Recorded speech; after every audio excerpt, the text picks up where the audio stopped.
নামাজ পড়া না পড়াকেই আমরা পাপ পুণ্য মনে করি। হাদিস ফিকা ঘেটে নামাজের হাজার হাজার মাসালা ম্যানুফ্যাকচার করছি, যেসবের সাথে নামাজের উদ্দেশ্য বিধেয় কোনো সম্পর্ক নাই। সারা জীবন নামাজ পড়া বেশিরভাগ মানুষকে জিজ্ঞেস করলে বলতে পারবে না নামাজে তারা কি পড়ে। বিদেশি ভাষার সুমধুর সঙ্গীতের মতো কোনো অর্থহীন মন্ত্র মানুষের ভাবনায় কোনো পরিবর্তন আনতে পারে না। রাসূল সাল্লাল্লাহু আলাইহি সাল্লাম এর কোরআনের পাঠচক্রে কেউ বিদেশি ভাষার মন্ত্র পড়তো না বা শুনতো না, মাতৃভাষায় শুনতো কোরআনের পথ পাথেয়। হাদিস ছাড়া নামাজ পড়বেন কিভাবে, এসব প্রশ্ন যারা করেন তারা বেশিরভাগ নামাজ অধ্যায়ের হাদিস আদ্যপান্ত পড়েননি। এই বেশিরভাগ মানুষ বলতে বোঝাচ্ছে বেশিরভাগ শায়খুল হাদিস। নামাজের যেসব হাদিস আমাদের শায়খরা জানেন তার জন্য মাদ্রাসায় পড়তে হয় না। যেসব বিতর্কিত মাসালা নিয়ে বিশ্বযুদ্ধ চলছে সেসব মাসালার পক্ষে বিপক্ষে দলিল খুঁজতে অ্যান্টার্কটিকা মহাদেশ পর্যন্ত যাবে, কিন্তু ঝগড়ায় না লাগলে নাকের ডগার হাদিসও জানে না। নামাজের ছোট ছোট মাসালা নয়, দিনে কয় ওয়াক্ত নামাজ, কোন কোন সময় কত রাকাত করে পড়তে হবে, প্রতি রাকাতে কয় রুকু, কয় সিজদা, এসব গুরুত্বপূর্ণ জিজ্ঞাসার জবাব হাদিস ছাড়া দেয়া প্রায় অসম্ভব। কিন্তু ইসলাম ধর্মের প্রধান ইবাদত, যা সকল মুসলমানের জন্য সর্বাবস্থায় ফরজ, তার কোনো ধারাবাহিক নিয়ম একটি হাদিসে নাই। কয়েক ডজন হাদিস গ্রন্থ আর কয়েক লক্ষ জাল হাদিসের মহাসমুদ্র সেচে নামাজের সর্বসম্মত কাঠামো দাঁড় করাতে পারেনি সর্বকালের সেরা ইসলামী স্কলাররা। 1400 বছরের আসমান জমিন গবেষণার পরও সহি পদ্ধতির নামাজের জন্য আলাদা মসজিদ বানাতে হয়, কারণ অপ্রধান ঐচ্ছিক বিষয়কে আমরা প্রধান ও আবশ্যক বানিয়েছি। নামাজের আসল হিকমা অর্থাৎ কোরআনের পাঠচক্র তলিয়ে গেছে আমাদের আহাম্মকের অতলে। কিতাবুস সালাত পড়ে আমি একবার ভাবলাম যে হাসরের ময়দানে হযরত আবু বকর রাদিয়াল্লাহু তাআলা আনহুকে খুঁজে বের করে জিজ্ঞেস করব যে, আচ্ছা, নবীজি সাল্লাল্লাহু আলাইহি সাল্লাম মাগরিবের নামাজ কয় রাকাত পড়তেন, ফজরের নামাজ কোন সময় পড়তেন, নাভির নিচে না বুকের উপর হাত বাঁধতেন, এসব জরুরি জনগুরুত্বপূর্ণ বিষয় আপনি আমাদের জন্য বর্ণনা করেননি কেন? এসব তথ্য ছাড়া আমরা কিভাবে বেহেশতের চাবি বানাবো? পরে চিন্তা করে দেখলাম উনি যদি উত্তর দেয় যে, আরে আহাম্মক, নবীর যে সুন্নাহ আবু বকর বর্ণনা বা সংরক্ষণ করার প্রয়োজন মনে করেননি, তা যে আকামের দোকানদারি তা বুঝতে তোমার সারা জীবন লাগলো কেন?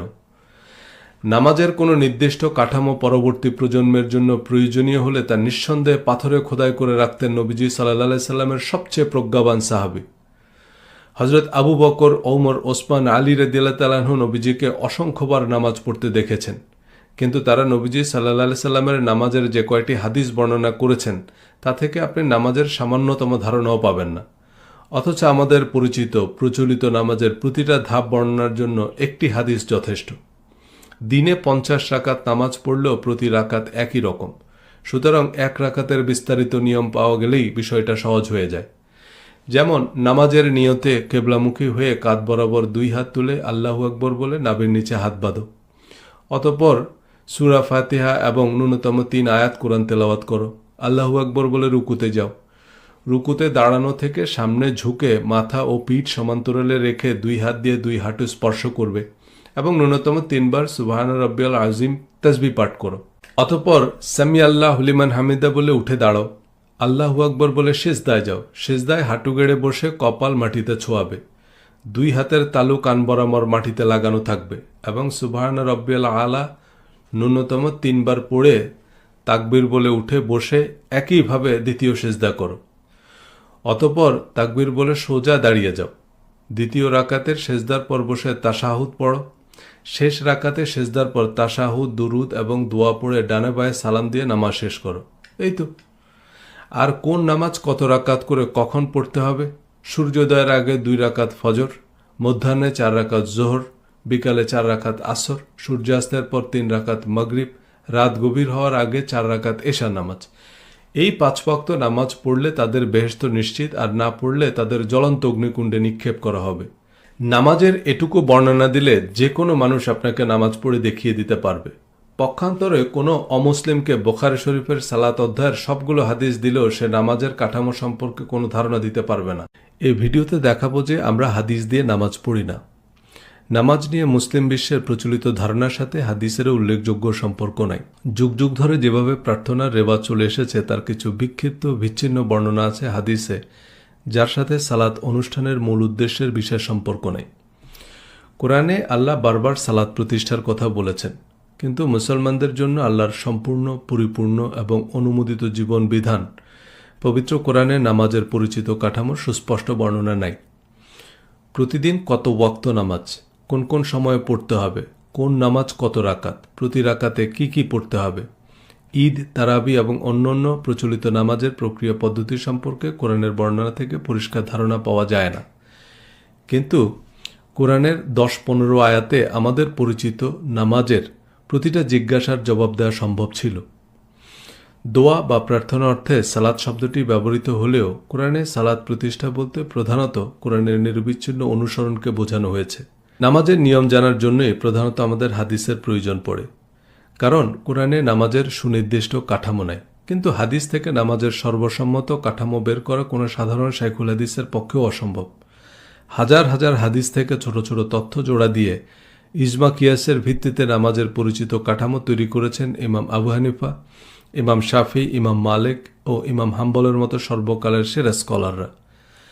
আহলে হাদিসের লোকরা নাসিরুদ্দিন আলবানির মজহাব বা তার বই অনুযায়ী নামাজ পড়ে। প্রতিটা মজহাবের বড় বড় আলেমদের মধ্যেও নামাজের অসংখ্য মাসালার বিষয়ে মতপার্থক্য আছে। নামাজের মতো এত গুরুত্বপূর্ণ ইবাদতের অবিসংবাদিত, অবিতর্কিত, ধারাবাহিক এবং সম্পূর্ণ বিবরণ প্রচলিত হাদিসে নাই। এর কারণ রাসূল সাল্লাল্লাহু আলাইহি সাল্লামের প্রধান সাহাবীরা তার নামাজের উল্লেখযোগ্য বর্ণনা দেননি। এ থেকে খুব সহজেই অনুমান করা যায় যে সময়, কাঠামো বা অঙ্গভঙ্গি নয়, হাদিসের সালাতের মূল কথাও কোরআন প্রতিষ্ঠা বা কোরআনের নিরবিচ্ছিন্ন অনুসরণ। নামাজের ফজিলত ফাজাইলের হাজার হাজার জাল হাদিস, কিচ্ছা কাহিনীর আড়ালে পড়ে আছে সালাত আয়োজনের মূল উদ্দেশ্য। হাদিস অনুযায়ী আমরা নামাজ পড়ি না, নামাজ নিয়ে ঝগড়া করি। অমুকের নামাজ হয় না, তমুকের পিছনে নামাজ হবে না, অমুক মসজিদে নামাজ পড়া বেদাত, সুতরাং আলাদা মসজিদ বানাও, আলাদা আরবে বানাও, শিরক বেদাতের বিরুদ্ধে যুদ্ধ করো ইত্যাদি। ইসলামের প্রধান ইবাদত, যা সকল মুসলমানের জন্য সর্বাবস্থায় ফরজ, তার প্রক্রিয়া পদ্ধতি যেহেতু কোরআনে নাই, তাহলে নামাজের হাদিসগুলো বিশেষভাবে সংরক্ষণ করা আবশ্যক ছিল। কিন্তু নামাজের মৌলিক কাঠামো সংরক্ষণের কোনো তৎপরতা প্রধান সাহাবীদের মধ্যে দেখা যায় না। অসময়ের দশফর হিসাবে দ্বিতীয় প্রজন্মের ইমামরা নামাজের কাঠামো দাঁড় করানোই নবীজি সাল্লাল্লাহু আলাইহি সাল্লাম কীভাবে নামাজ পড়েছেন এ বিতর্কে বিশ্ববরেণ্য সুন্নি আলেমরাও 4টি মাযহাবে বিভক্ত। শিয়াদের নামাজ তো সিলেবাসেরই বাইরে। কিন্তু সময়ের একপ্রহর হিসাবে নামাজের সর্বসম্মত কাঠামো যারা পাথরে খোদাই করে রাখতে পারতেন, তারা নিয়ে মাথায় ঘামাননি। নবীজি সাল্লাল্লাহু আলাইহি সাল্লামের নামাজের সবচেয়ে বিশ্বস্ত এবং নিকটতম প্রত্যক্ষদর্শী কারা ছিলেন? হযরত আবু বকর, ওমর, ওসমান, আলী রাদিয়াল্লাহু তাআলা আনহুম আজমাইন। ইতিহাস ও সিরাতের বর্ণনা অনুযায়ী নবীজি সাল্লাল্লাহু আলাইহি সাল্লাম অসুস্থ হয়ে পড়ায় হযরত আবু বকর রাদিয়াল্লাহু তাআলা আনহুর ইমামতিতে নামাজ আদায় করেন। নবীজি সাল্লাল্লাহু আলাইহি সাল্লাম কিভাবে নামাজ পড়েছেন তার সবচেয়ে নিকটতম প্রত্যক্ষদর্শী নিঃসন্দেহে হযরত আবু বকর রাদিয়াল্লাহু তাআলা আনহু। এবার প্রধান ও প্রসিদ্ধতম হাদিস গ্রন্থ বুখারী শরীফ খুলে গুনে গুনে দেখুন, সালাত অধ্যায়ে হযরত আবু বকর রাদিয়াল্লাহু তাআলা আনহু থেকে বর্ণিত হাদিস মোট কয়টি? উত্তর একটিও নয়। শুধু হযরত আবু বকর রাদিয়াল্লাহু তাআলা আনহু নয়, প্রধান সাহাবীরা বুখারী শরীফের সালাত অধ্যায়ে অনুপস্থিত। তাহলে তারা নবীজি সাল্লাল্লাহু আলাইহি সাল্লামকে নামাজ পড়তে দেখেননি? নবীজি সাল্লাল্লাহু আলাইহি সাল্লাম কিভাবে নামাজ পড়েছেন তা তারা আমাদের জন্য বর্ণনা করলেন না কেন? হাদিস ছাড়া কিয়ামত পর্যন্ত মুসলিম উম্মাহ কিভাবে নামাজ পড়বে তা ইসলামের প্রথম খলিফা ও নবীজির মনোনীত ইমাম একবারও ভাবলেন না? রাসূল সাল্লাল্লাহু আলাইহি সাল্লামের নামাজের সঠিক পদ্ধতি খোলাফায়ে রাশিদিন সংরক্ষণ, সংকলন বা বর্ণনা করেননি কেন? হাদিস সংকলনের ইতিহাস বইয়ে মাওলানা মোহাম্মদ আব্দুর রহিম উল্লেখ করেন যে হযরত আবু বকর রাদিয়াল্লাহু তাআলা আনহু তার বর্ণিত হাদিসসমূহের মধ্যে একটি কথা, একটি শব্দও যদি রাসূল সাল্লাল্লাহু আলাইহি সাল্লামের মূল বাণীর বিন্দুমাত্র বিপরীত হয়, তবে তাকে জাহান্নামের ইন্ধন হতে হবে, এই ভয়ে হাদিস বর্ণনা করেননি। প্রায় 23 বছর নবীজির ইমামতিতে নামাজ আদায়ের পরও হযরত আবু বকর রাদিয়াল্লাহু তাআলা আনহুর মতো বিচক্ষণ মানুষ রাসূল সাল্লাল্লাহু আলাইহি সাল্লামের নামাজের নির্ভুল বর্ণনা দিতে পারবেন না? নবীজি সাল্লাল্লাহু আলাইহি সাল্লাম দিনে কয় ওয়াক্ত নামাজ পড়েছেন? কোন নামাজ কোন সময়ে পড়তেন? আসরের নামাজ কয় রাকাত পড়তেন? মাগরিবের নামাজের কেরাত জোরে পড়তেন না আস্তে পড়তেন? বুকে হাত বাঁধতেন না নাভির নিচে হাত বাঁধতেন? ঈদের নামাজ কয় তাকবীরে পড়তেন? এগুলো হযরত আবু বকর রাদিয়াল্লাহু তাআলা আনহু নিশ্চিত করে বলতে পারবেন না। এটা কি বিশ্বাসযোগ্য কথা? নামাজের সর্বসম্মত নিয়মাবলী নবীজি সাল্লাল্লাহু আলাইহি সাল্লামের জীবদ্দশাতেই সংরক্ষণ করা সম্ভব বা উচিত ছিল। কিন্তু খোলাফায়ে রাশিদিনের বা সাহাবীদের যুগের এমন কোনো সম্পূর্ণ ও সার্বজনীন নথি পাওয়া যায় না যাতে নামাজের ধারাবাহিক বর্ণনা আছে। এ থেকে আন্দাজ করা যায় যে নামাজ অনুষ্ঠানের মূল উদ্দেশ্যের সাথে আমাদের সমাজে প্রচলিত নামাজের অঙ্গভঙ্গি ও ফজিলত ফাজাইলের বিশেষ সম্পর্ক নেই। নবীজি সাল্লাল্লাহু আলাইহি সাল্লাম নামাজের যে বাধ্যবাধকতা আরোপ করেছেন তার প্রধান উদ্দেশ্য ছিল কোরআন প্রতিষ্ঠা। এর বাইরে আর সবকিছুই ছিল ঐচ্ছিক বা গৌণ। নামাজে কি পড়া হয়, কোরআন না হাদিস? যারা হাদিসকে ওহী মনে করেন তারা বলছেন যে হাদিস হচ্ছে ওহী গায়রে মাতলুব, অর্থাৎ হাদিস নামাজে তেলাওয়াত বা পাঠযোগ্য নয়। রাসূল সাল্লাল্লাহু আলাইহি সাল্লামের সাহাবী তাবিঈরা নামাজে কোরআন বহির্ভূত কোনো কিছু পড়তেন না। নামাজের মাধ্যমে সমাজে কোরআন কায়েম হয়েছে, সারা পৃথিবীতে ইনসাফ প্রতিষ্ঠিত হয়েছে, ভ্রাতৃত্ব, ন্যায় বিচার, সাম্য, সুশাসন নিশ্চিত হয়েছে। কিন্তু আমরা আসল উদ্দেশ্য ভুলে নামাজ পড়াকেই ইবাদত মনে করি। ইবাদত শব্দের আরেকটি রূপ হচ্ছে আব্দ। আব্দ থেকে ইবাদত। আব্দ মানে বান্দা বা চাকর, আর মাবুদ মানে মনিব। চাকরের কাজ মনিবের আদেশ নিষেধ মেনে চলা, অর্থাৎ মনিবের আদেশ নিষেধ মেনে চলার নাম হচ্ছে ইবাদত।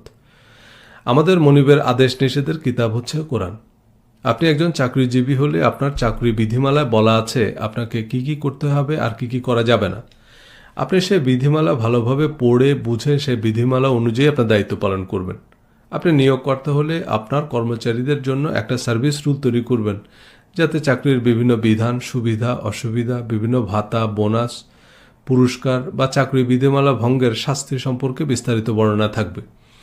আপনার সহকর্মী বা সুপারভাইজার আপনাকে চাকরি বিধিমালা বুঝতে সাহায্য করবেন, কিন্তু তিনি যদি আপনাকে পরামর্শ দেন যে আপনার এই চাকরি বিধিমালা বোঝার দরকার নেই, শুধু প্রতিদিন 5 বার এই বিধিমালা পড়বেন। এখন মনে করেন এই সার্ভিস রুল ইংরেজিতে লেখা এবং আপনি ইংরেজি বুঝেন না, আর এই সার্ভিস রুলের একটা শব্দের অর্থ না বুঝে আপনি প্রতিদিন আয়োজন করে 5 বার এই সার্ভিস রুল পড়েন। আপনার বস দেখছেন যে আপনি আপনার সার্ভিস রুল অনুযায়ী সময় মতো অফিসে আসছেন না, আপনার যা করার কথা তার কিছুই আপনি করছেন না, আবার সার্ভিস রুলে যা পরিষ্কারভাবে নিষেধ করা আছে তা আপনি নির্বিকারভাবে করে যাচ্ছেন। আপনার বস আপনাকে জিজ্ঞেস করলো যে আপনি কি সার্ভিস রুল পড়েননি? হ্যাঁ, প্রতিদিন 5 বার করে পড়ি। তাহলে সার্ভিস রুল অনুযায়ী কাজ করছেন না কেন? কারণ সার্ভিস রুলে কি লেখা আছে তা তো আমি বুঝি না, কারণ আমি ইংরেজি পড়তে পারি কিন্তু এর অর্থ বুঝি না, তবে প্রতিদিন 5 বার সুর করে সার্ভিস রুল পড়ি। আপনার বসের প্রতিক্রিয়া কি হবে, বা আপনি বস হলে আপনার প্রতিক্রিয়া কি হবে? একজন কর্মচারী যখন চাকরিতে যোগ দেয় তার অর্থ তিনি তার সার্ভিস রুল ভালোভাবে পড়ে তার যাবতীয় দায় দায়িত্ব বুঝে নিয়ে চাকরি গ্রহণ করেছেন। সুতরাং আপনি সার্ভিস রুল দিনে 50 বার পড়ায়ও আপনার বসের কিছু যায় আসে না যদি আপনি আপনার চাকরি বিধিমালা না বুঝেন এবং সে অনুযায়ী কাজ না করেন। একজন ভালো ম্যানেজারের দায়িত্ব হচ্ছে এটা নিশ্চিত করা যে তার দলের সবাই এ সার্ভিস রুল বুঝেছে এবং সে অনুযায়ী কাজ করছে। যেসব চাকরিতে সার্ভিস রুল অক্ষরে অক্ষরে পালন করতে হয়, যেমন পুলিশ বা সামরিক বাহিনীর সদস্যদের বিশেষায়িত প্রশিক্ষণ দেয়া হয় পুলিশ বা মিলিটারি একাডেমিতে, যেখানে কঠোর প্রশিক্ষণ কর্মসূচির মধ্য দিয়ে প্রতিটা কাজ প্রতিটা সদস্যকে যথাযথভাবে বুঝিয়ে দেওয়া হয়। কোনো প্রতিষ্ঠানের সকল সদস্য নিয়ম অনিয়ম সম্পর্কে বিস্তারিত জানলে সে প্রতিষ্ঠানের কারো পক্ষে নিয়ম ভঙ্গ করা কঠিন, কারণ একটা আইন যদি সমাজের সব মানুষ জানে তবে কারো পক্ষে সে আইন ভঙ্গ করা বেশ কঠিন। সাধারণ মানুষ পুলিশের ভূমিকা পালন করে, তারা অপরাধীকে ধরে পুলিশে সুপর্দ করে। এ কারণে নতুন কোনো আইন যেমন বাল্যবিবাহ, যৌতুকের দাবি, যৌন হয়রানি ইত্যাদি বিষয়ে সরকার গণমাধ্যমে বিজ্ঞাপন দিয়ে গণসচেতনতা তৈরি করে। গণমানুষের সহায়তা ছাড়া কোনো অপরাধ দমন করা সম্ভব হয় না। রাসূল সাল্লাল্লাহু আলাইহি সাল্লাম নামাজের মাধ্যমে সমাজে কোরআন প্রতিষ্ঠা করেছেন। আরও স্পষ্ট করে বললে কেবলমাত্র কোরআন প্রতিষ্ঠা করেছেন। নামাজে হাদিস, ফিকাহ, সিরাত, ইতিহাস, আজব দুনিয়া, গজব কাহিনী পড়া হয় না, কেবলমাত্র কোরআন পড়া হয়। নামাজের তাকবীরে তাহরিমা থেকে সালাম পর্যন্ত রুকু সিজদায় যা পড়া হয় সবই কোরআন। কোরআনের বাইরে আর যেসব দোয়া দুরুদ পড়া হয় তা দলীয় সঙ্গীত। এক মাযহাবে দাত আর এক মাযহাবে বেদাত। পবিত্র কোরআনে প্রথম যে শব্দ নাজিল হয়েছে তা হচ্ছে ইকরা। এই ইকরা মানে কি? শোনা বা শুনে দৌড় দেয়া না, ইকরা মানে পড়া। শুধু পড়া নয়, ইকরা শব্দের অর্থ মনোযোগ সহকারে বুঝে বুঝে পড়া। কোনো লেখা পড়ে বুঝতে না পারলে তাকে পড়া বলা হয় না। কি পড়তে বলা হয়েছে? কোরআন। ইকরা এবং কোরআন একই শব্দের ভিন্ন দুটি রূপ, যেমন জাতীয়, জাতীয়তা একই শব্দের ভিন্ন দুটি রূপ। ইকরা শব্দের অর্থ পড়া আর কোরআন শব্দের অর্থ যা পড়া হয়।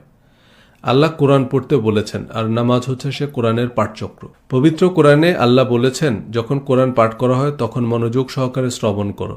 কোনো একটা শব্দ শোনা, যেমন পাখির ডাক বা গাড়ির হর্ন, যার কোনো অর্থ নাই, এটাকে ইংরেজিতে বলে হিয়ারিং। আবার যখন মনোযোগ দিয়ে বোঝার উদ্দেশ্যে কোনো কথা শোনা হয় তখন তাকে বলা হয় লিসেনিং। টোফেল বা আইএলটিএস পরীক্ষায় লিসেনিং টেস্ট নেওয়া হয়, আর কানে না শুনলে তার জন্য হিয়ারিং এইড দেওয়া হয়। সুতরাং শ্রবণ করো মানে লিসেন টু ইট, একেবারে লিসেনিং টেস্টের মতো মনোযোগ দিয়ে শুনতে হবে। আর নেশাগ্রস্ত অবস্থায় যখন কেউ বুঝতে পারে না যে সে কি বলছে, তখন তাকে নামাজের কাছেও আসতে নিষেধ করা হয়েছে। রাসূল সাল্লাল্লাহু সাল্লাম ইমাম হিসাবে কোরআন পড়ে শোনাতেন। সাহাবীরা গভীর মনোযোগ ও একাগ্রতার সাথে কোরআন পাঠ শুনতেন। নামাজ আয়োজনের মূল উদ্দেশ্য ছিল কোরআন পড়া, কোরআন শোনা, কোরআন বোঝা, কোরআন মানা, কোরআন প্রতিষ্ঠা করা এবং কেবলমাত্র কোরআন প্রতিষ্ঠা করা। নামাজ ইসলামের মূল ভিত্তি, কারণ নামাজের মাধ্যমে সারা পৃথিবীতে কোরআনের সত্য প্রতিষ্ঠিত হয়েছে। কিন্তু নামাজের ঐচ্ছিক ও প্রতীকী রীতি রেওয়াজ আর নাভির নিচে না বুকের উপর, জোরে আমিন না আস্তে আমিন, এসব অর্থহীন বিতর্কের আড়ালে চলে গেছে নামাজ প্রতিষ্ঠার মূল উদ্দেশ্য। আমরা যে নামাজ পড়ি তার সাথে নবীজি সাল্লাল্লাহু আলাইহি সাল্লাম এবং সাহাবী তাবিঈদের নামাজের উদ্দেশ্য বিধেয় কোনো মিল নেই। আল্লাহ পবিত্র কোরআনে বলেছেন, পূর্ব পশ্চিমে মুখ ফেরানোয় পুণ্য নেই, অর্থাৎ নামাজের শারীরিক অঙ্গভঙ্গিতে পুণ্য নেই। পুণ্য হচ্ছে বিশ্বাস ও ভালো কাজে। কোন বিশ্বাস ও ভালো কাজ? যে বিশ্বাস ও ভালো কাজের বিবরণ নামাজে দাঁড়িয়ে পড়ি বা শুনি। রাসূল সাল্লাল্লাহু আলাইহি সাল্লাম এবং সাহাবীদের নামাজ ছিল বিশ্বাস ও ভালো কাজের যে কার্যতালিকা আল্লাহ নাজিল করেছেন তার পাঠচক্র। প্রতিটা মানুষকে তার সার্ভিস রুল বা কোরআন বুঝিয়ে দেওয়ার, পড়িয়ে দেওয়ার, বারবার মনে করিয়ে দেওয়ার আয়োজন। কিন্তু কোরআনের সালাতের মতো হাদিসের সালাতের সাথেও আমাদের নামাজের যোজন যোজন দূরত্ব। নামাজ যে কোরআনের পাঠচক্র ছাড়া আর কিছুই নয়। কোরআনের পাঠচক্র ছাড়া নামাজের যাবতীয় অঙ্গভঙ্গি যে ঐচ্ছিক এবং তা নিয়ে ঝগড়া করা যে আহাম্মকি, তা এ সিরিজে হাদিসের আলোকে আলোচনা করব।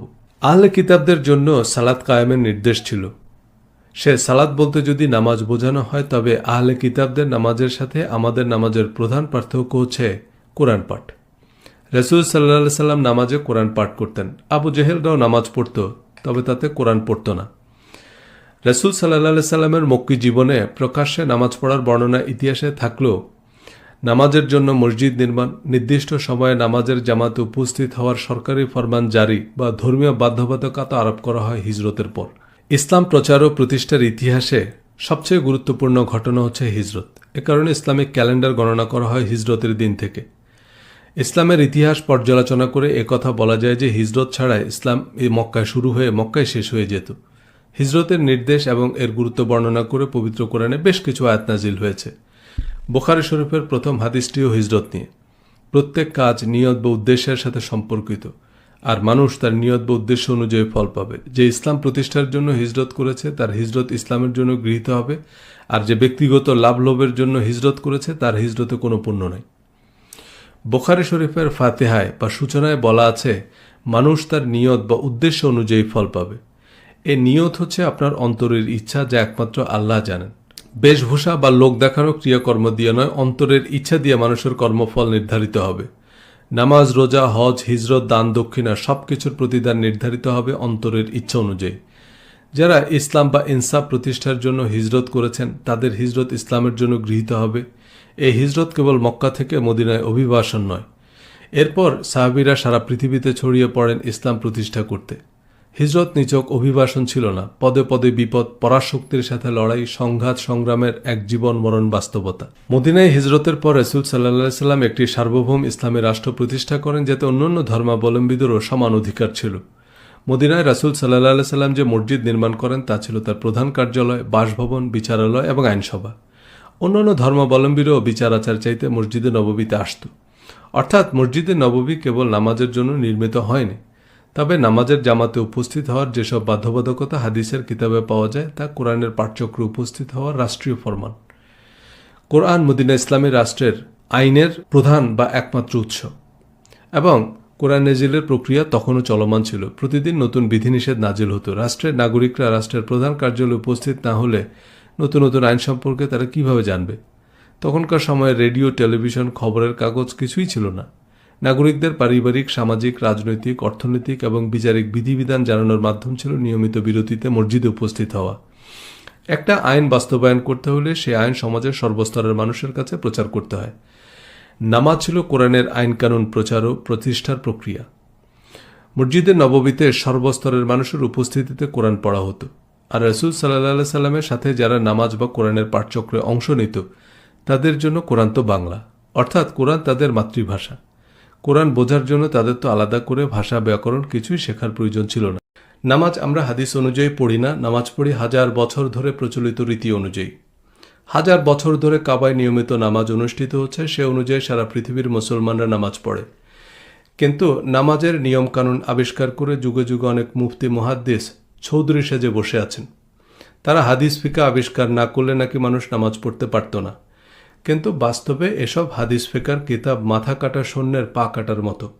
এক যুদ্ধ শেষে নিজের বীরত্বের বর্ণনা দিতে গিয়ে এক যোদ্ধা বলল, আমি এক শত্রু সৈন্যের পা কেটে দিয়েছি। বাকিরা জিজ্ঞেস করলো, ভাই তুমি মাথা না কেটে পা কাটলে কেন? সে বলল, মাথাটা আগেই কাটা ছিল। হাদিস দিয়ে নামাজের সর্বসম্মত কাঠামো দাঁড় করানো সম্ভব নয়। নামাজের কাঠামো সম্পর্কে ধারণা নাই এমন কেউ হাদিস দিয়ে নামাজ পড়তে পারবে না। নামাজের অসংখ্য হাদিস যেমন বর্ণিত হয়নি, তেমনি নামাজ নিয়ে অসংখ্য জাল হাদিসের আজ পর্যন্ত মীমাংসা হয়নি। একটা জাল হাদিস বানান দেখে যেটা মুহাদ্দিসরা ধরতে পারবে না, এমন চ্যালেঞ্জ দেয়া শাইখুল হাদিসের বিরুদ্ধে ৮০% হাদিস অস্বীকারের অভিযোগ তুলেছেন আরেক আজহারি শাইখুল হাদিস। এক শায়খের হাদিস আরেক শায়খ মানে না। রাসূল সাল্লাল্লাহু আলাইহি সাল্লাম যেভাবে নামাজ আদায় করেছেন ঠিক সেভাবে নামাজ পড়তে হবে, এমন একটি হাদিসের ভিত্তিতে সম্প্রতি আহলে হাদিস আন্দোলন শুরু হয়েছে। রাসূল সাল্লাল্লাহু আলাইহি সাল্লাম বলেছেন, সাল্লু কামা রাআইতুমুনি উসাল্লি, তোমরা আমাকে যেভাবে নামাজ পড়তে দেখেছ সেভাবে নামাজ পড়বে। তো নবীজি সাল্লাল্লাহু আলাইহি সাল্লামকে নামাজ পড়তে শুধু আবু হুরায়রা, আবু সাঈদ খুদরি রাদিয়াল্লাহু তাআলা আনহু দেখেছেন, হযরত আবু বকর, ওমর রাদিয়াল্লাহু তাআলা আনহু দেখেননি। নবীজি সাল্লাল্লাহু আলাইহি সাল্লামের সবচেয়ে ঘনিষ্ঠ সহচর হযরত আবু বকর রাদিয়াল্লাহু তাআলা আনহু, যিনি হিজরতের সময়ও নবীজি সাল্লাল্লাহু আলাইহি সাল্লামের সাথে ছিলেন, তিনি নামাজের সঠিক এবং সম্পূর্ণ কাঠামো বর্ণনা করা তো দূরের কথা, বুখারী শরীফের সালাত অধ্যায়ে হযরত আবু বকর রাদিয়াল্লাহু তাআলা আনহু থেকে বর্ণিত একটি হাদিসও নেই। রাসূল সাল্লাল্লাহু আলাইহি সাল্লাম কিভাবে নামাজ পড়েছেন তার বিস্তারিত বর্ণনার জন্য ইমাম বুখারীর কাছে হযরত আবু বকর বা ওমর রাদিয়াল্লাহু তাআলা আনহুকে নির্ভরযোগ্য সূত্র মনে হয়নি।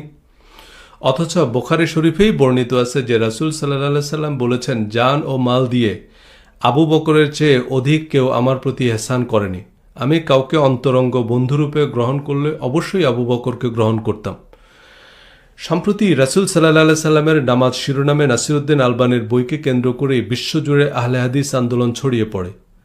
হাদিস ছাড়া নামাজ পড়বা কেমনে, এই প্রশ্ন করা ওলামাদের কারো যে নামাজ হয় না তা আমরা আলবানী সাহেবের বই থেকে জানলাম। প্রসিদ্ধ ইমামদের চেয়েও রাসূল সাল্লাল্লাহু আলাইহি সাল্লামের নামাজের বিশুদ্ধতম বিবরণ দিলেন নাসিরউদ্দিন আলবানী।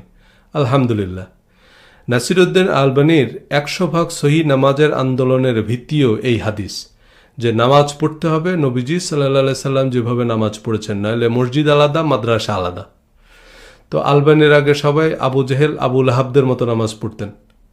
শায়খ আলবানীর বই বাংলায় পাওয়া গেলেও আহলে হাদিসের আলেমরা সবাই নামাজ শিক্ষার উপর আলাদা আলাদা বই লিখেছেন। কিয়ামত পর্যন্ত নামাজ শিক্ষা দেয়া শেষ হবে না। নামাজের মাসালা নিয়ে বিরোধের জের ধরে সম্প্রতি তাবলিগ জামাতকে নিষিদ্ধ করেছে সৌদি আরব। সাল্লু কামা রাআইতুমুনি উসাল্লি, তোমরা আমাকে যেভাবে নামাজ পড়তে দেখেছ সেভাবে নামাজ পড়বে। এই স্লোগান দিয়ে জোরে আমিন, রাফুল ইয়াদান, বুকের উপর হাত বাঁধার আন্দোলন শুরু হলেও বাস্তবে হাদিসের বক্তব্য সম্পূর্ণ ভিন্ন। এই কথাটা নবীজি কাদেরকে বলেছেন, এ প্রশ্নের উত্তর বেশিরভাগ শাইখুল হাদিসের কাছে নাই। কারণ আমরা হাদিসের কিতাব থেকে হাদিস পড়ি না, আমরা হাদিস পড়ি আমাদের দলীয় শায়কদের বই থেকে। তারা কাস্টম মেড হাদিস দিয়ে নতুন নতুন মতবাদ তৈরি করেন। আহলে হাদিস আন্দোলনের ট্রেড লাইসেন্স হিসেবে বিখ্যাত সাল্লু কামা রাআইতুমুনি উসাল্লি হাদিস পুরোটা শুনেন। হযরত মালিক রাদিয়াল্লাহু তাআলা আনহু থেকে বর্ণিত, তিনি বলেন, আমরা সমবয়সী একদল যুবক নবী সাল্লাল্লাহু আলাইহি সাল্লামের নিকট ২০ দিন এবং ২০ রাত অবস্থান করলাম। রাসূল সাল্লাল্লাহু আলাইহি সাল্লাম যখন বুঝতে পারলেন যে আমরা আমাদের পরিজনের কাছে ফিরে যাওয়ার জন্য উৎসুক হয়ে পড়েছি, তিনি বললেন, তোমরা তোমাদের পরিজনের কাছে ফিরে যাও এবং তাদের সাথে বসবাস করো, আর তাদের জ্ঞান শিক্ষা দাও এবং সৎ কাজের নির্দেশ দাও। বর্ণনাকারী বলেন, মালিক রাদিয়াল্লাহু তাআলা আনহু আরও কয়েকটি বিষয় উল্লেখ করেছেন যা আমার মনে আছে বা মনে নেই। তারপর নবীজি সাল্লাল্লাহু আলাইহি সাল্লাম বলেছিলেন, সাল্লু কামা রাআইতুমুনি উসাল্লি, তোমরা আমাকে যেভাবে সালাত আদায় করতে দেখেছো সেভাবে সালাত আদায় করবে। সালাতের সময় তোমাদের একজন আজান দিবে এবং তোমাদের মধ্যে যে ব্যক্তি বয়সে বড় সে ইমামতি করবে। এই হাদিস বিশ্লেষণ করলে আমরা পরিষ্কার দেখতে পাই নবীজি সাল্লাল্লাহু আলাইহি সাল্লাম হযরত মালিক রাদিয়াল্লাহু তাআলা আনহু এবং তার সাথীদেরকে উপদেশ দিয়েছেন তাদের পরিবার পরিজনদের জ্ঞান শিক্ষা দিতে এবং তাদেরকে সৎ কাজের নির্দেশ দিতে বলেছেন। কিন্তু এই উপদেশগুলো আমাদের কাছে গুরুত্বপূর্ণ মনে হয়নি। এরপর হযরত মালিক রাদিয়াল্লাহু তাআলা আনহু আরও কয়েকটি বিষয় বলেছেন যা পরবর্তী বর্ণনাকারী মুহাম্মদ ইবনে মুসান্নার মনে আছে বা মনে নেই। এই হচ্ছে হাদিস বর্ণনাকারীদের ইস্পাত কঠিন স্মৃতিশক্তি। মনে আছে না মনে নাই এটাও ভুলে গেছে। এরপর নবীজি সাল্লাল্লাহু আলাইহি সাল্লাম বলেছিলেন, সাল্লু কামা রাআইতুমুনি উসাল্লি, তোমরা আমাকে যেভাবে সালাত আদায় করতে দেখেছো সেভাবে সালাত আদায় করবে। এখানে রাআইতুমুনি শব্দের অর্থ চাক্ষুষ দেখা। যারা নবীজির সাথে 20 দিন 20 রাত ছিলেন তারা নবীজিকে নামাজ পড়তে নিজ চোখে দেখেছেন। কিন্তু আমরা যারা নবীজিকে নামাজ পড়তে দেখিনি, আমাদের জন্য সে নামাজের পরিপূর্ণ বর্ণনা মালিক রাদিয়াল্লাহু তাআলা আনহু দেননি কেন? সাল্লু কামা রাআইতুমুনি উসাল্লি, এই বিখ্যাত হাদিসের বর্ণনাকারী আমাদেরকে রাসূল সাল্লাল্লাহু আলাইহি সাল্লামের নামাজ সম্পর্কে দুটি তথ্য দিয়েছেন। নামাজের সময় আজান দিবে এবং যে বয়সে বড় সে ইমামতি করবে। এই হাদিসটি মারাত্মক স্ববিরোধী হাদিস। এই হাদিসে বলা হলো, তোমরা আমাকে যেভাবে সালাত আদায় করতে দেখেছো সেভাবে সালাত আদায় করবে। একই সাথে বলা হচ্ছে যে বয়সে বড় সে ইমামতি করবে। কিন্তু নবীজি সাল্লাল্লাহু আলাইহি সাল্লামের নামাজে যে বয়সে বড় সে ইমামতি করতো না। নবীজির চেয়ে বয়োজ্যেষ্ঠ সাহাবীরা নবীজির ইমামতিতে নামাজ পড়ত। তো যে বয়সে বড় তার ইমামতিতে নামাজ পড়া নবীজির মতো নামাজ পড়া হলো কিভাবে? এখনকার সময়েও বয়স দিয়ে ইমাম নির্বাচিত হয় না। এছাড়া এই হাদিসে রাসূল সাল্লাল্লাহু আলাইহি সাল্লামের নামাজের আর কোনো কাঠামোগত বর্ণনা নেই। হানাফি মেজহাব অনুযায়ী কেবল তাকবীরে তাহরিমার সময় 2 হাত তুলবে, কিন্তু আহলে হাদিসের মতে তাকবীরে তাহরিমার সময়, রুকু কালে, রুকু থেকে উঠার সময় এবং দ্বিতীয় রাকাত তথা প্রথম তাশাহুদ থেকে উঠার সময় রাফি ইয়াদান না করলে নামাজ শুদ্ধ হবে না। সূরা ফাতিহার পর হানাফিরাও আমিন বলে, কিন্তু আহলে হাদিসদের দাবি আমিন জোরে না বললে নামাজ শুদ্ধ হবে না। আচ্ছা, আমিন যে জোরে বলতে হবে তা আজানের মতো জোরে না একামতের মতো জোরে? কত কিলো হার্টজ বা ডেসিবেল জোরে বলতে হবে? এগুলো তো হাদিসের কিতাবে নাই। রাসূল সাল্লাল্লাহু আলাইহি সাল্লাম বলেছেন, সাল্লু কামা রাআইতুমুনি উসাল্লি, তোমরা আমাকে যেভাবে নামাজ পড়তে দেখেছো সেভাবে নামাজ পড়বে। এখন আমরা তো নবীজিকে নামাজ পড়তে দেখিনি, সুতরাং হাদিসের কিতাবেই ভরসা। 2 দলের বাইরে তো হাদিস আছেই, এর বাইরেও 22 তাকবীরের নতুন দল বানাতে চাইলে তার পক্ষেও বুখারী শরীফের সহিহ হাদিস আছে। আমিন জোরে না আসতে তো মামুলি বিষয়। হাদিস অনুযায়ী সূরা ফাতিহা এবং অন্য সূরার মাঝখানে আস্ত সূরা ইখলাস ঢুকিয়ে দিতে পারবেন। হযরত ইকরিমা রাহমাতুল্লাহ আলাইহি বলেন, আমি মক্কা শরীফে এক বৃদ্ধের পিছনে সালাত আদায় করলাম। তিনি 22 বার তাকবীর বললেন। আমি ইবনে আব্বাস রাদিয়াল্লাহু তাআলা আনহুকে বললাম, লোকটি তো আহাম্মক। তিনি বললেন, আরে এটা নবী সাল্লাল্লাহু আলাইহি সাল্লামের সুন্নাহ। অর্থাৎ নবীজি সাল্লাল্লাহু আলাইহি সাল্লাম 22 তাকবীরেও নামাজ পড়েছেন। সুতরাং 12 তাকবীর 42 তাকবীর নামাজের গুরুত্বপূর্ণ বিবেচ্য বিষয় নয়। গুরুত্বপূর্ণ হচ্ছে আল্লাহর শ্রেষ্ঠত্ব ঘোষণা দেয়া। কিন্তু 32 তাকবীর বা 42 তাকবীর তো হাদিসে নাই। হযরত ইকরিমা রাহমাতুল্লাহ আলাইহি বর্ণনা না করলে 22 তাকবীরের হাদিসও থাকতো না। কারণ ইবনে আব্বাস রাদিয়াল্লাহু তাআলা আনহু 22 তাকবীরকে নবীজি সাল্লাল্লাহু আলাইহি সাল্লামের সুন্নাহ বললেও আর কোনো সাহাবী হাদিস বর্ণনা করেননি। হযরত ইকরিমার মতো একজন জাদরেল তাবী পর্যন্ত 22 তাকবীরকে আহাম্মকি মনে করে বসে আছেন, অথচ তা নবীর সুন্নাহ। বুখারী শরীফে সহিহ সনদে বর্ণিত হলেও আমাদের জীবদ্দশায় আমরা কেউ 22 তাকবীরে নামাজ পড়িনি। কারণ আল্লাহর কিতাবে নাই এমন সব কিছুই ঐচ্ছিক। নবীজি সাল্লাল্লাহু আলাইহি সাল্লাম ঐচ্ছিক বিষয়গুলো এক এক সময় এক একভাবে করতেন যাতে লোকেরা সেটাকে নিয়ম না বানায়। নবীজি সাল্লাল্লাহু আলাইহি সাল্লাম কোনো এক রমজানে 3 দিন রাতে তারাবি নামাজ আদায় করেন। লোকেরা তার সঙ্গে সালাত আদায় করেন। চতুর্থ দিন ফরজ হয়ে যাওয়ার আশঙ্কায় তিনি আর বের হননি। ফরজ হয়ে যাওয়ার আশঙ্কায় বলতে লোকেরা এটাকে ফরজ বানিয়ে ফেলবে, এই আশঙ্কায় তিনি আর তারাবি পড়েননি। কিন্তু রাসূল সাল্লাল্লাহু আলাইহি সাল্লামের সময়ে প্রচলন না থাকলেও তারাবি নামাজেই আমাদের সবচেয়ে বেশি আগ্রহ। ইমামের সাথে সম্মিলিত তারাবি সালাত আদায়ের প্রচলন করেছিলেন হযরত ওমর রাদিয়াল্লাহু তাআলা আনহু। একজন হাফেজ সাহেব এক্সপ্রেস ট্রেনের গতিতে তারাবি নামাজে কোরআন পাঠ করেন, তাতে আরবি জানা মানুষদেরও মনোযোগ দেওয়া অসম্ভব। কোরআন এবং হাদিস অনুযায়ী সালাতে মনোযোগ দেওয়া বাধ্যতামূলক। আল্লাহ পবিত্র কোরআনে বলেছেন, অতএব সেই সালাত আদায়কারীদের জন্য জাহান্নামের দুর্ভোগ যারা তাদের সালাতে অমনোযোগী। হাদিস অনুযায়ী সালাতে মনোযোগ নষ্ট করতে পারে এমন কারুকার্য চাকচিক্য বর্জনীয়। রাসূল সাল্লাল্লাহু আলাইহি সাল্লাম একদা একটি কারুকার্য খচিত চাদর গায়ে দিয়ে সালাত আদায় করলেন, আর সালাতে এসে চাদরের কারুকার্যের প্রতি তার দৃষ্টি পড়ল। সালাত শেষে তিনি বললেন, এই চাদরখানা আবু জাহামের কাছে নিয়ে যাও, তার কাছ থেকে কারুকার্য ছাড়া মোটা চাদর নিয়ে আসো। এটা তো আমাকে সালাত থেকে অমনোযোগী করে দিচ্ছিল। নবীজি সাল্লাল্লাহু আলাইহি সাল্লাম হযরত আয়েশা রাদিয়াল্লাহু তাআলা আনহাকে বলেন, আমার সম্মুখ থেকে এই বিচিত্র রঙের পর্দা সরিয়ে নাও, কারণ সালাত আদায় করার সময় এর ছবিগুলো আমার সামনে ভেসে ওঠে। সালাতে মনোযোগী হওয়া বলতে কি বোঝায়?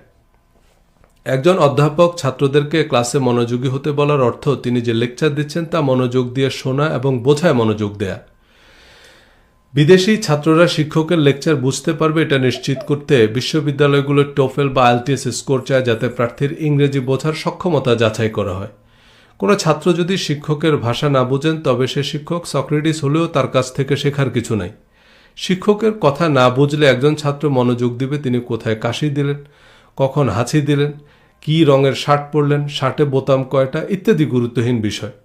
আমরা যেহেতু নামাজে পঠিত কোরআন বুঝি না, তাই আমরা হুজুরের জামা, জুতা, টুপি, পাগড়ি, আতর, সুরমা ইত্যাদিতে মনোযোগ দিয়ে মোটা তাজা আহাম্মক হচ্ছি। আমিন জোরে না আসতে এই বিষয়ে পিএইচডি করতে মদিনা যাচ্ছি। মদিনা, আল আজহার, হার্ভার্ড, অক্সফোর্ড এগুলো অনেক বড় বিশ্ববিদ্যালয়, তাই এসব বিশ্ববিদ্যালয়ে কোনো আহাম্মককে পাঠানো হলে সে মস্ত বড় আহাম্মক হয়ে ফিরে আসে। গাধাকে যদি উন্নত মানের খাবার দেওয়া হয় সে মোটা তাজা হৃষ্টপুষ্ট গাধা হবে, কোনোদিন ঘোড়া হবে না। সাল্লু কামা রাআইতুমুনি উসাল্লি, নামাজ পড়তে হবে নবীজি সাল্লাল্লাহু আলাইহি সাল্লাম যেভাবে পড়েছেন। এই অজুহাতে মোটা তাজা আল্লামারা আমিন নিয়ে ঝগড়ায় আল্লাহর ঘরকে কুরুক্ষেত্র বানিয়ে ফেললেও বুখারী শরীফের সহিহ হাদিস শুনেন। হযরত ওবায়দুল্লাহ রাদিয়াল্লাহু তাআলা আনহু কাবার ইমাম ছিলেন, এখনকার ইমাম না, নবীজি সাল্লাল্লাহু আলাইহি সাল্লামের সময়কার ইমাম। উনি প্রতি রাকাতে সূরা ফাতিহার পর সূরা ইখলাস পড়ে তারপর অন্য আরেকটি সূরা পড়তেন। ওনার পেছনে যারা বাইতুল্লাহ নামাজ পড়তো তারাও সবাই জাদরেল সাহাবী। ওনারা বললেন, আপনি প্রতি রাকাতে সূরা ইখলাস পড়েন কেন? অন্য সূরা পড়লে তো সূরা ইখলাস পড়ার দরকার নেই। উনি বললেন, আমি এভাবেই নামাজ পড়াবো, তোমাদের পছন্দ না হলে তোমরা অন্য ইমাম খোঁজ করো। কিন্তু ওনার চেয়ে যোগ্যতা সম্পন্ন আর কোনো ইমাম খুঁজে পাওয়া যাচ্ছে না। সাহাবীদের সময়ে কাবার ইমাম হওয়ার মতো ওনার চেয়ে যোগ্য ব্যক্তি ছিল না, তো চিন্তা করেন কেমন ইমাম ছিলেন। পরে নবীজি সাল্লাল্লাহু আলাইহি সাল্লাম মক্কায় আসলে সাহাবীরা নবীজিকে ঘটনা জানালো।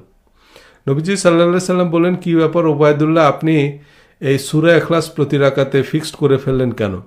আপনি ইমামতি ছেড়ে দিবেন কিন্তু সূরা ইখলাস ছাড়বেন না, কারণ কি? তিনি বললেন, ইয়া রাসূলুল্লাহ, আমি এই সূরাটা খুব ভালোবাসি। নবীজি সাল্লাল্লাহু আলাইহি সাল্লাম বললেন, এই সূরার প্রতি আপনার ভালোবাসা আপনাকে জান্নাতে প্রবেশ করাবে।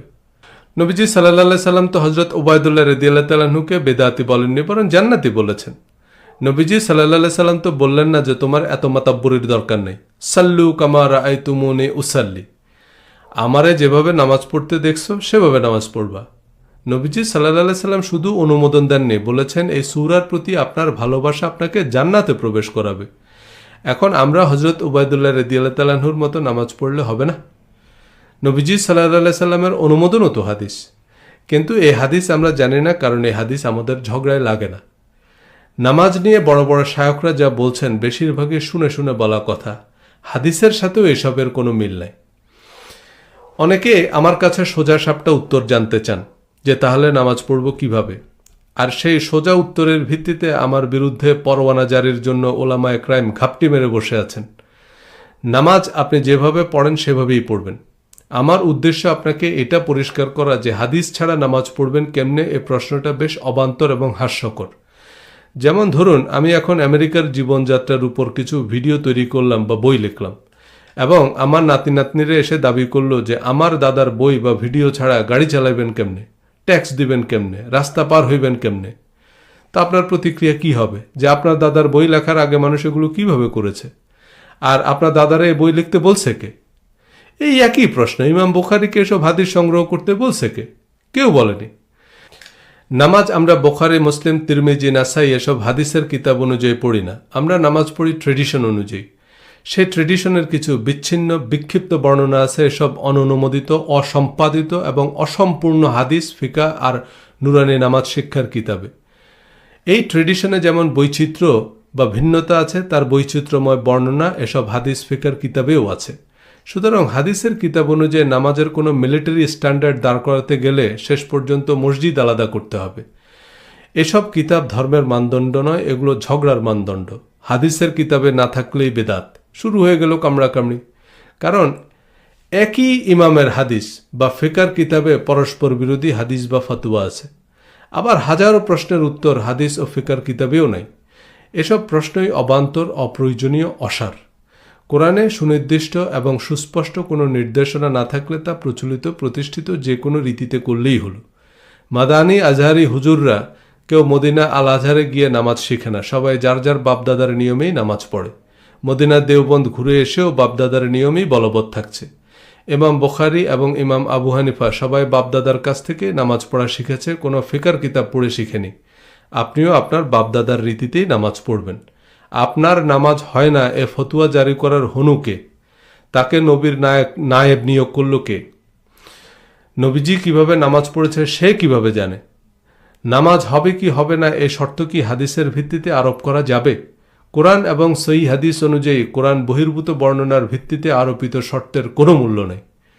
নামাজের পরিচিত কাঠামো নবীজি সাল্লাল্লাহু সাল্লামের প্রধান সাহাবীরা কেউ বর্ণনা বা সংরক্ষণ করেননি বা করার প্রয়োজন মনে করেননি। ইসলামের নবী সারা জাহানের আলোকবর্তিকা হয়ে এসেছেন। অজ্ঞতা, অবিচার আর কুসংস্কারের অন্ধকার অসময়ে তিনি সাম্য, সৌহার্দ্য আর ন্যায় বিচারের আলো জ্বালিয়েছেন।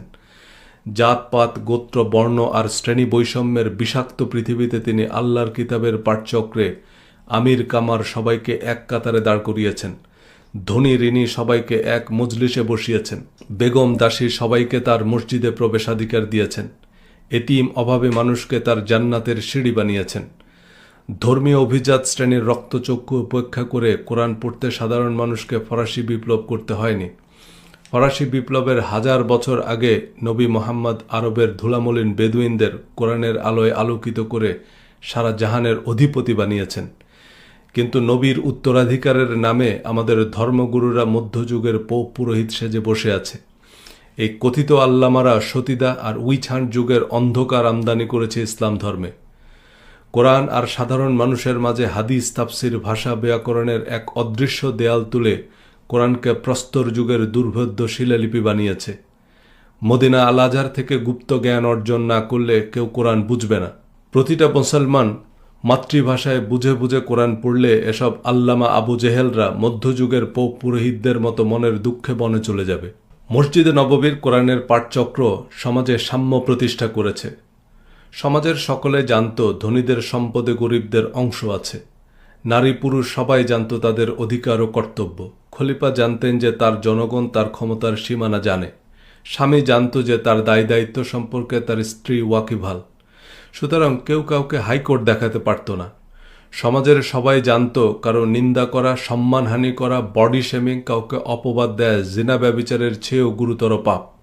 সুতরাং কারো সম্পর্কে কুৎসিত মন্তব্য করা জনসম্মুখে ব্যভিচার করার চেয়েও নির্লজ্জ বেহায়াপনা বলে বিবেচিত হতো।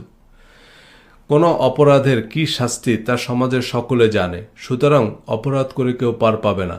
রাষ্ট্রের সকল নাগরিক আইনজ্ঞ। আবার এখনও আরবরা 5 ওয়াক্ত নামাজ পড়ে এবং কোরআন যেহেতু আরবদের মাতৃভাষায়, সুতরাং তারা কোরআন পরিষ্কার বুঝতে পারে। তবুও তাদের দৈনন্দিন জীবনে কোরআন উপেক্ষিত, বা আমাদের আরবি জানা শায়কদের জীবন আচরণে কোরআনের প্রাধান্য নাই। এর অন্যতম প্রধান কারণ আমরা যে আইন বা বিধানের চর্চা বা প্রয়োগ দেখি না, সে আইন আমরা মুখে বললেও বাস্তবে মেনে চলি না। সার্ভিস রুল বা কার্যতালিকায় যাই লেখা থাক, আমরা আমাদের সহকর্মীদের যা করতে দেখি বা ঊর্ধ্বতন কর্মকর্তাদের যা যা পছন্দ তাই করি।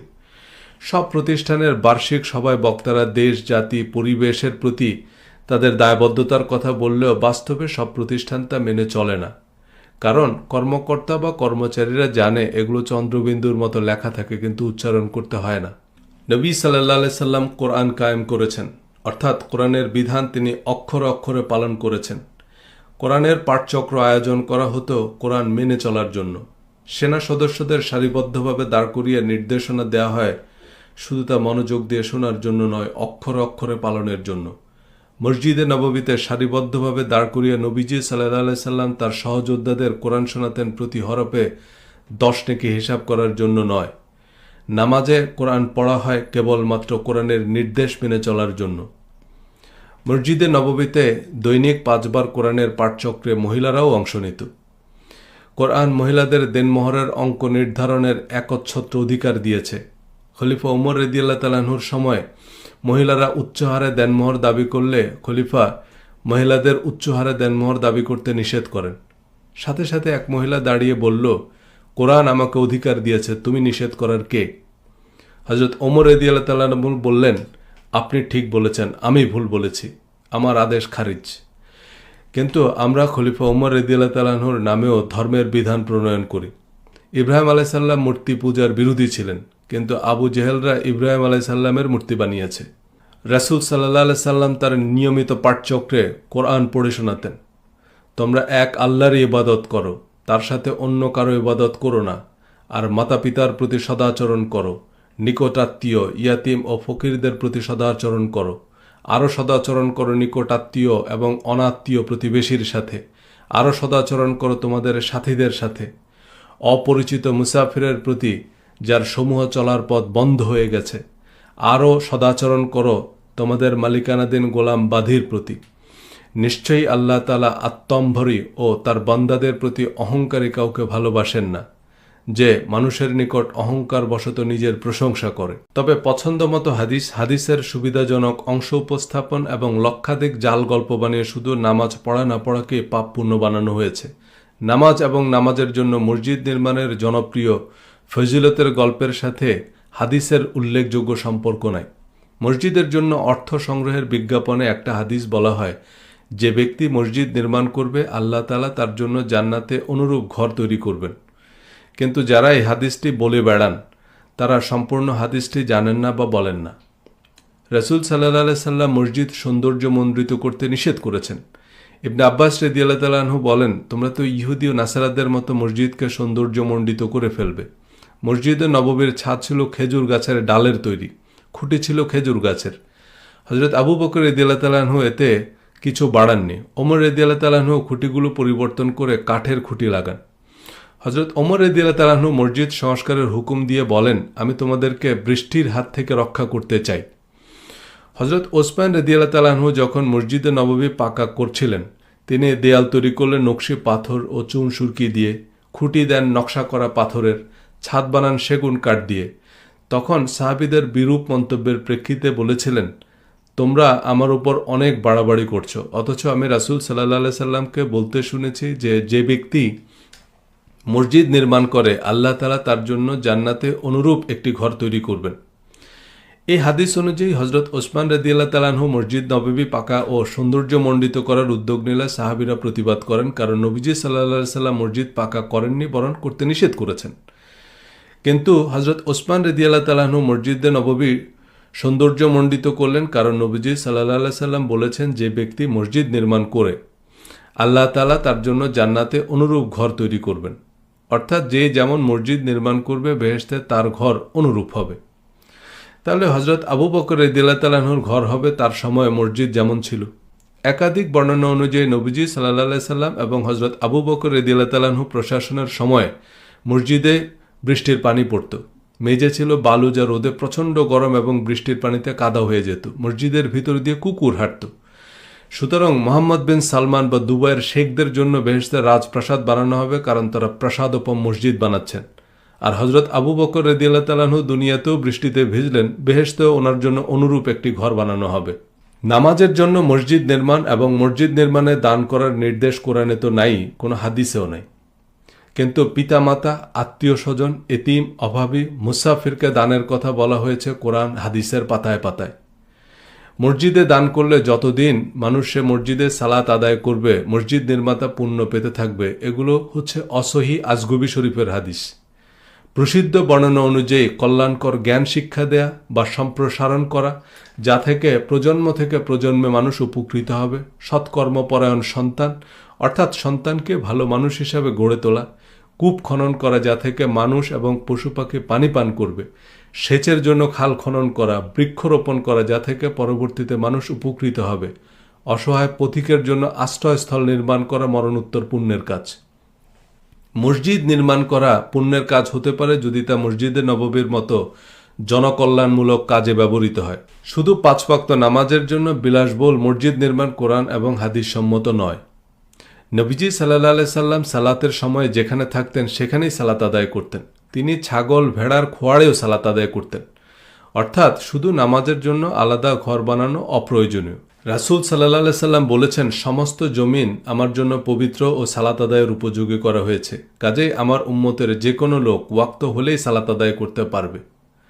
নামাজের স্থান এবং অঙ্গভঙ্গি নয়, গুরুত্বপূর্ণ হচ্ছে কোরআন পাঠ।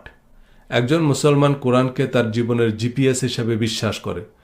প্রতিদিন নিয়মিত বিরতিতে কোরআন পড়া বা শোনায় কোরআন ব্যক্তি জীবন থেকে শুরু করে পারিবারিক, সামাজিক, রাষ্ট্রীয় ও মহাজাগতিক জীবনে জীবন্ত হয়ে উঠবে। কিন্তু কোরআনের একটি শব্দের অর্থ না বুঝে আমরা মুখস্থ যে নামাজ পড়ি তার সাথে সালাতের লক্ষ্য উদ্দেশ্যের কোনো সম্পর্ক নাই। কোরআন এবং হাদিসে এমন কোনো ইঙ্গিত নেই যে কোরআনের অর্থ না বুঝলেও তা পড়ায় বা শোনায় কোনো পুণ্য আছে। পড়া বা শোনা এই শব্দ দুটির মধ্যে অর্থ বোঝার বাধ্যবাধকতা আছে। অর্থ না বুঝতে পারলে নামাজের কাছে আসতেও নিষেধ করা হয়েছে। প্রতিটা সামরিক এবং আধা সামরিক বাহিনীর নিজস্ব কিছু নিয়মকানুন থাকে। কঠোর অনুশীলন এবং নিয়মিত প্রশিক্ষণের মাধ্যমে প্রতিটা সদস্যকে বাহিনীর নিয়মকানুন মেনে চলায় অভ্যস্ত করে তোলা হয়। এসব নিয়মকানুনের উদ্দেশ্য সদস্যদের আচরণে পরিবর্তন আনা। সেনাবাহিনী এবং নৌবাহিনীর পোশাক, স্যালুট এবং প্রশিক্ষণে ভিন্নতা আছে। সেনা সদস্যরা স্যালুট দেওয়ার সময় হাতের তালু বাইরের দিকে থাকে, আর নৌবাহিনীর সদস্যদের হাতের তালু ভিতরের দিকে রাখে। দুই বাহিনীর সদস্যদের দুইভাবে স্যালুট দিলেও মূল উদ্দেশ্য এক, চেইন অফ কমান্ড বা কমান্ডিং সিস্টেমকে সম্মান দেখানো। নামাজের শারীরিক ভঙ্গি এবং কাঠামো নিয়ে মারামারি করে আমরা মসজিদ আলাদা করে ফেললেও বাস্তবতা নামাজের একেবারেই ঐচ্ছিক বিষয়। যেমন ঈদের নামাজ 6 তাকবীর এবং 12 তাকবীরে পড়ার উভয় হাদিসকে ইমাম আবু হানিফা সহিহ বলেছেন। অর্থাৎ 6 তাকবীর, 8 তাকবীর, 16 তাকবীর এগুলো সম্পূর্ণ ঐচ্ছিক বিষয়। তবে এগুলো নিয়ে চিরস্থায়ী ঝগড়া করা যাবে যেহেতু পক্ষে বিপক্ষে সহিহ হাদিস আছে। ইমাম আবু হানিফা, ইমাম শাফি, ইমাম মালিক এবং ইমাম হাম্বলের মতো পণ্ডিতরাও নামাজের সর্বসম্মত কাঠামো দাঁড় করাতে পারেননি। প্রতিটা মাযহাবের আলেমদের মধ্যেই নামাজের অসংখ্য মাসালা নিয়ে বিরোধ আছে। এর অন্যতম প্রধান কারণ নবীজি সাল্লাল্লাহু আলাইহি সাল্লাম কিভাবে নামাজ আদায় করেছেন বা কিভাবে নামাজ আদায়ের নির্দেশ দিয়েছেন তার সম্পূর্ণ, পরিপূর্ণ এবং ধারাবাহিক বিবরণ তার প্রধান সহচররা কেউ দেননি। তবে হাদিস থেকে নামাজ সম্পর্কে প্রাপ্ত ধারণা অনুযায়ী রাসূল সাল্লাল্লাহু আলাইহি সাল্লামের সময়ে নামাজ ছিল মূলত মাতৃভাষায় কোরআনের পাঠচক্র, যাতে সব বয়সের, সব শ্রেণী পেশার পুরুষ মহিলারা অংশ নিত। নিজ ভাষায় দিনে 5 বার কোরআনের পাঠচক্রে অংশ নিয়ে গভীর মনোযোগের সাথে বুঝে বুঝে কোরআন পড়া, শোনা এবং তা অক্ষরে অক্ষরে পালন করার মাধ্যমে রাসূল সাল্লাল্লাহু আলাইহি সাল্লামের সাহাবীরা প্রত্যেকে জীবন্ত কোরআন হয়ে ওঠে। এভাবে পরিবারে, সমাজে, রাষ্ট্রে কোরআন প্রতিষ্ঠা করেন। আর জীবনের প্রতিটা ক্ষেত্রে কোরআন কায়েম করার নামে আকিমুস সালাহ বা কোরআনের নিরবিচ্ছিন্ন অনুসরণ। ধন্যবাদ।